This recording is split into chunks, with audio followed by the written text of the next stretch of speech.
You know, tomorrow I'll do a more thorough debunking of this. But, I mean, there's really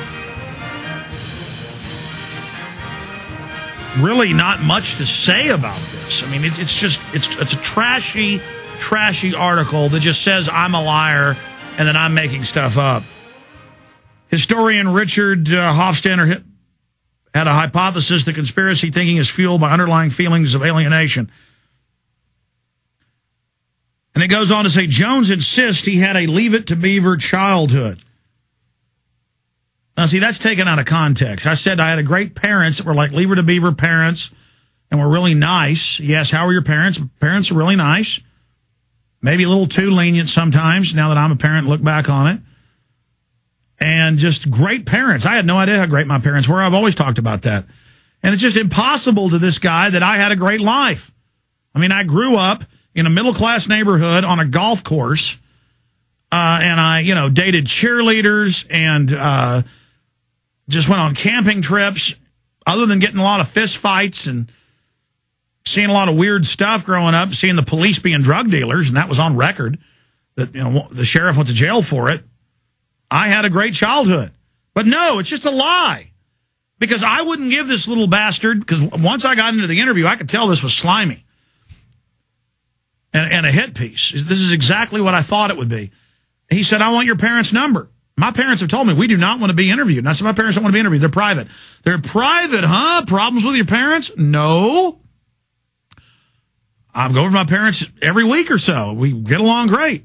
Oh, what's wrong? You hiding something with your parents? And so psychology today is saying I have a bad childhood. I mean, it's made up crap. Is there no end to these people? Jones insists he had a Leave It to Beaver childhood. I couldn't confirm such an idyllic past. When I asked if I could interview his family or childhood friends, he insists his family were very private. I said they're very private. They don't want to talk to the media.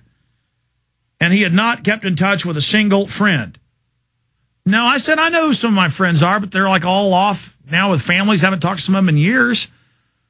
One of my high school friends died. And he said, can I have their names and numbers? And I said, no, I'm not going to put my friends in a hit piece. He didn't put that in here, though. When I asked if I might look them up, he became irritated. He doubted he could spell their names. And besides, well, no, I was thinking of the Raisler brothers, who I was really good friends with in Austin, who I lifted weights with 3 days a week and went deep-sea fishing with and camping. And one of them is an engineer. The other is a... in fact, let's look up online right now in front of everybody. Look up Nathan Raisler. It's spelled like Roachler. Raisler. And Roger Raisler was a UT football player. He was 2 years younger. I mean, here, let's look him up. I said, well, there's the Raisler brothers. And he goes, how do you spell that? And I said, oh, I can look it up. And he goes, no, that's all right. Because he didn't want that. He just wanted to make it sound like, oh, with any of my friends, I couldn't spell their names. See how this is crazy mind games from flim-flam men who just want to, oh, look, the Chicago Business School where the neocons came from. There's only drug ads in here except for a Chicago Business School ad with the Straussian view of... And it goes on to say, when I asked if I might look them up, he became irritated. He doubted he could spell their names. And besides, I'd already taken up too much of his time. I turned down 50 or 60 requests for interviews this week, which was true. The Obama deception had just come out. Usually we turn down, I don't know, Deuce said 3 today, probably 4 or 5 more will come in by tomorrow. Let's say 5 a day.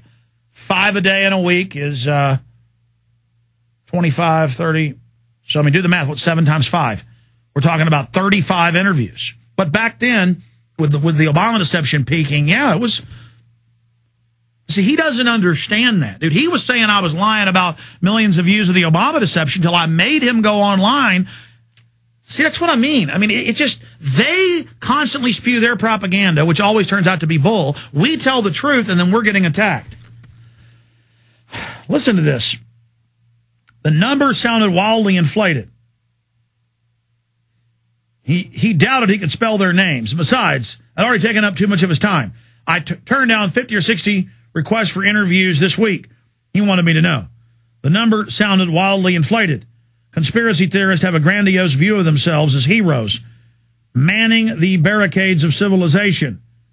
At an urgent turning point in history, the psychologist held, Jones has a messiah complex. Black contends. Now, Black's the fake name of the pot-bellied Austin Chronicle guy who writes editorials saying that Centra isn't a foreign-owned company taking over Texas roads. Go to Centra. It's in Spanish. Centra is a Spanish company. But they don't care. They have such contempt for you, they will tell you it's American-owned.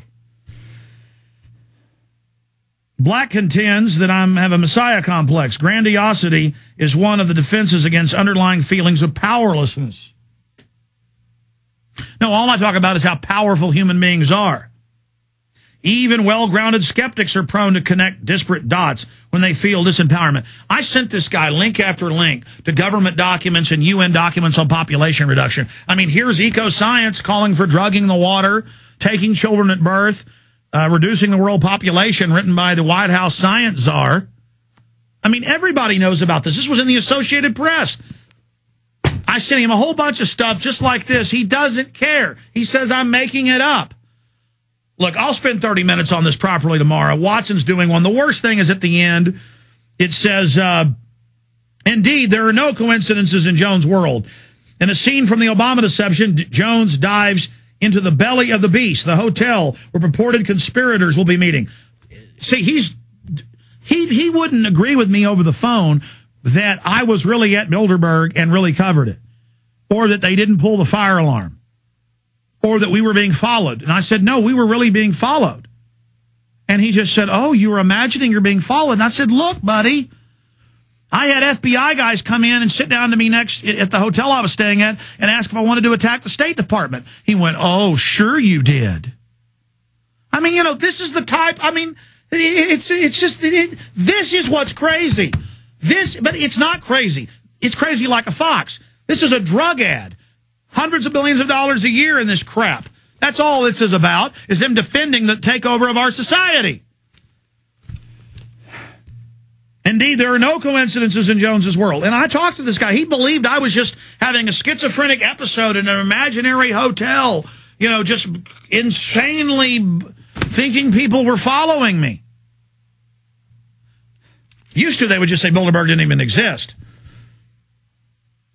As he begins a telephone interview, the alarm bell goes off. The bastards have set this up, he says, which I had security walk up to me as I'm walking up from the restaurant eating, and they go, we don't like people setting off fire alarms. You go to prison if you do that. Said that to me and Rob Jacobson. And we went, we're not pulling fire alarms. Thank you. And yeah, people try to rob the place. And we were like, and so I go up to my room, close the door, Coast to Coast AM calls. I pick the phone up and the fire alarm goes off. I go downstairs and the head of security with Bilderberg Security walks up and goes, I'm going to effing take you out, Jones. I can call Jacobson's in here. He's a witness to it. But see, I live in the real world. It was all over the Canadian news. I got arrested in Canada. I brought that up to him. Not real. I didn't go to Canada, didn't get arrested, wasn't in the front page of all their papers. You know, just dozens of the top papers, National Post, Toronto Star, all over the news.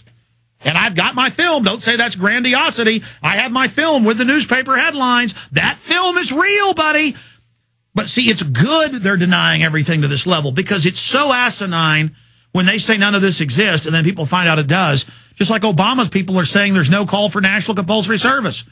George Soros-funded Media Matters is attacking me saying it's not real. People then click on my site and see the video of Obama calling for it and Rahm Emanuel calling for it. Jones says that he's even been visited by the FBI and Secret Service but can't discuss the interviews. Well, since I did this interview 3 months ago, I'm not under federal gag order. And you can read the AP and Wired magazine that the FBI and Secret Service were here for threats against government officials and police, and they subpoenaed the IP addresses and arrested the people. So see, little jackass, it's real. Okay?